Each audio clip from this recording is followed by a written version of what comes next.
Good morning, everyone. It's Lee Henson, President and Founder of Agiledad, and it's time for today's episode of the Daily Standup. So without any further ado, let's get started.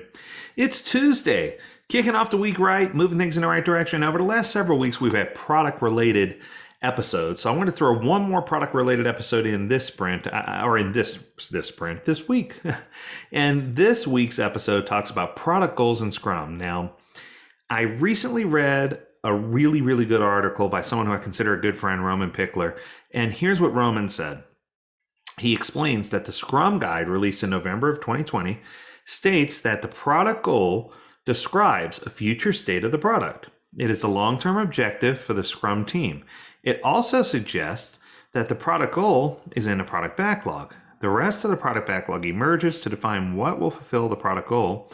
The product owner is accountable for developing and explicitly communicating the product goal. The entire Scrum team is then focused on one product goal at a time. Now, this is really, really interesting to me. To think that this came out as an addition or a change to the Scrum Guide that was published in November of 2020.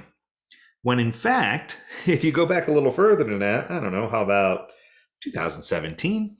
What you'll quickly discover is that I published the Agile 12-step program way before that. And one of the things that I mentioned in there is that we needed to have a product goal that was specific for product owners that was going to help them manage the product. But then I took it one step further and put out in a document that came out in 2018 that was firmed up in 2020 before the Scrum Guide came out, an Agile meetings guide that talks about the difference between an enterprise vision and strategy, an enterprise goal, versus a product-specific vision and strategy or goal. So for quite some time, I've been calling out the need for this product goal. And I'm happy that Ken and Jeff and others have finally come to the conclusion that they are two separate things and it is necessary. And that product vision or that product goal is what should drive the efforts to create the backlog. Now, I'm going to take it one step further. I'm going to say that the initial vision ties to the organizational vision and strategy. This is to make sure that we're all walking to the beat of the same drum. And as an organization, we have organizational goals that are going to help us achieve amazing products and services. And I agree that that's absolutely necessary. And this is where you start to see things like the Agile press release or Agile vision statements. And you start to see things like business model canvas and typical things that you would see to make sure we've identified the right target users, that we want to know the ultimate purpose of what's happening, what positive change is going to happen. And this vision is just a real high level, hey, these are our marching orders, this is where we're going to go. Then when you come down to the product level, you start to hear things like product vision. Now, this is what the product should bring about. I mean, it's just pretty straightforward. If you have a product vision, you should be all about what the product's going to do and how it's going to do it, right? Then when you start to break down that product vision, that's where you're going to start to include your analysts. Now, this is something I talk about quite a bit. The importance of a product owner not making decisions and not trying to choose to do everything as a subject matter expert and making those decisions in a bubble. I believe it's important that they should lean on other individuals who have knowledge, like a business analyst who has knowledge of the customers every want, need, women, desire, so that they could bring that information back to the product owner to make good decisions. A functional analyst who strategically knows what direction the organization is trying to take things and is in line with the corporate vision and strategy.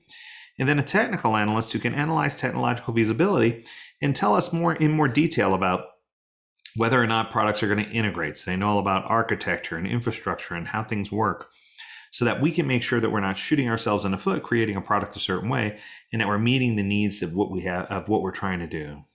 Now, where does the product goal fit in, you might be asking? The product goal defines the future state of the product as desired, benefit or outcome, and the product should, okay. So going into detail, I'll say this one more time. The product goal describes the future state of the product and the desired benefit or outcome the product should create. There, that was a lot cleaner.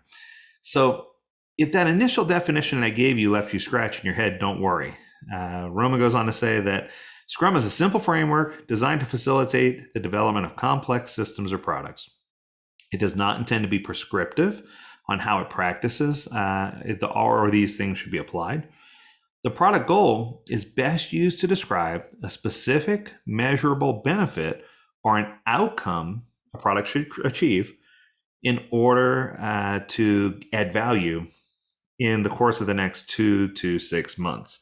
Now, this was enlightening to me because when I read this the way Roman described it, it made a lot of sense. So if I'm thinking in terms of 2 to 6 months, that's thinking in terms of either a small release or thinking in terms of a couple of quarters on a roadmap. So what they're saying is that your product goal should be tied to the next 2 to 6 months. And if that's true, then that sounds to me like it aligns pretty well with a traditional roadmap. Therefore, when I start talking about roadmaps and I start talking about setting roadmap level goals for each quarter, that might be considered a product goal. So if you're used to seeing things a traditional way, it's real easy for you to cross that barrier and to describe what your goal is for the next several months so that you can have a clean outcome for what you're trying to do. And notice I said outcome again, because you're going to be building output, but that output is going to lead to a successful outcome. And teams that are successful in focusing on outcome, with the right outcome, happy customers, with as little output as possible, are the ones that are going to have the biggest impact on a product or service or what they're trying to build. So the sprint goal is tied to the benefit that you're trying to achieve that sprint. The product goal is tied more or less to a roadmap or a small release for what you're trying to see for the next 2 to 6 months. The users and business goals are captured by the BAFATA, business analyst, functional analyst, technical analyst, and that's the value proposition to the end users, to the organization, and to the technology group. And those should all be in line with both the product vision and then the strategic vision for the organization. So I think that this kind of ties it all together and puts a nice little bow on it quite well. I think that if you understand the way things are laid out, product goals fit quite well into a product roadmap, and it just makes sense, right?